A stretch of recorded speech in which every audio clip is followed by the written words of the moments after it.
Kita ke sorotan lainnya, Saudara. Kepolisian akhirnya menetapkan 4 orang tersangka dalam kasus penyekapan dan penganiayaan terhadap 2 anak di Makassar, Sulawesi Selatan. 4 tersangka tersebut merupakan orang tua dan saudara korban. Kapolda Sulawesi Selatan mengunjungi kakak beradik yang jadi korban penyekapan dan penganiayaan di Rumah Sakit Bayangkara Makassar, Sulawesi Selatan. Kondisi IS dan SF kini berangsur membaik usai jalani perawatan di rumah sakit. Sementara itu, untuk kasus yang dialami keduanya, polisi masih terus melakukan penyidikan. Sejauh ini 4 orang yang telah ditetapkan sebagai tersangka, mereka diantaranya ayah, ibu tiri, dan 2 kakak kandung korban.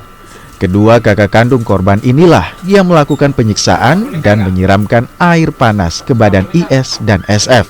Termasuk kedua kakak kandung yang dua-duanya juga masih di bawah umur. Semuanya kita periksa melalui proses pemeriksaan yang sesuai dengan ketentuan, ya, tetap didampingi oleh perlindungan anak juga. Sejauh ini sudah berapa tersangka? Sudah tersangka?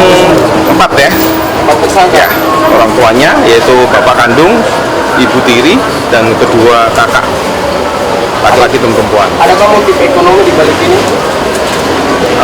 Kalau motif masih dalam proses pemeriksaan ya Pak ya, jadi kita belum bisa lihat. Yang jelas kita pidananya ada, yaitu kedua anak itu dianiaya, ya, disiram air panas, dirantai, disekap selama 1 bulan.